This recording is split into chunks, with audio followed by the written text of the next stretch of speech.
Today I'm bringing you all of the drama. Welcome to #YLitChat. I'm Sahara with the St. Louis Public Library, and in this chat we typically talk about fiction and nonfiction young adult novels, fiction and nonfiction juvenile titles for tweens. We also talk about graphic novels and mangas. Welcome, you guys. Welcome. Today we will be talking about transgender teens, and we will talk about gender identity. So I hope you're prepared and ready to go. My look is inspired by the first young adult fiction title we have, which is The Black Flamingo. And this is about Michael, who is a mixed race teen growing up in London. He is Greek and he is Jamaican, and he is trying to figure it all out, but he doesn't feel Greek or black enough for anybody. So then he discovers the world of drag, and that's where The Black Flamingo was born. And in that world, he can be whoever he wants to be and add all of the drama.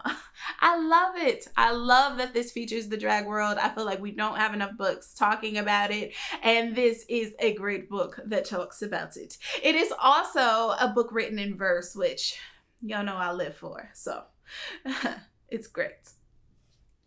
So the second novel for today is called Zenobia July. It was written by Lisa Bunker and published by Viking Publishing. Now this novel is all about Zen, who used to live in Arizona with her father, but now she lives in Maine with her aunts.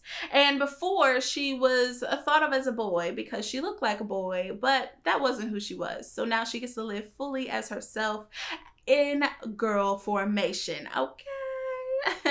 And she's in a new middle school, and then all of a sudden there's some hateful memes posted on our school's website, and she knows she can catch the hacker, but she doesn't want to bring attention, expose herself, any of that. So she doesn't want to deal with the drama, but you know, she figures out who she is and how she can be who she is as freely as she can, and also catching those haters out there in the world. So this is a great novel. I love that it features a tween trans character, which is very rare, and I think we need more of it. So definitely worth a read. For our final novel of the day, we have a young adult nonfiction, and it is called All Boys Aren't Blue by George M. Johnson, and it was published by Farrar Straw's Griot Books. This is a great memoir all about George growing up queer and black, and him having to reconcile with that queerness and blackness. And now he's an LGBTQIA+ activist and writer. So you get to see all the memoirs of him growing up from a little one all the way to his teenage years, and he talks all about his experience. This is a really great novel. I love that we have YA nonfiction now as a segment that we can read in, and so this is a great read, definitely eye-opening, and just a wonderful time just looking at someone else's experience. Enjoy. All today's books can be found on Hoopla and in Overdrive, so that way you can listen to them in audio and ebook format. Thank you so much for tuning in today. I hope you have enjoyed today's reads. And if you did, give this video a thumbs up. Also, I look forward to seeing you every Friday at noon so you can hear about your latest new favorites.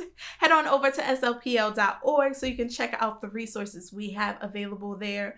We do have mini book lists available on our kids and teens site, so go ahead and check out our staff picks and book lists that we have available for you so you can add more to your reading list. Enjoy. Thank you to all the authors today. Peace.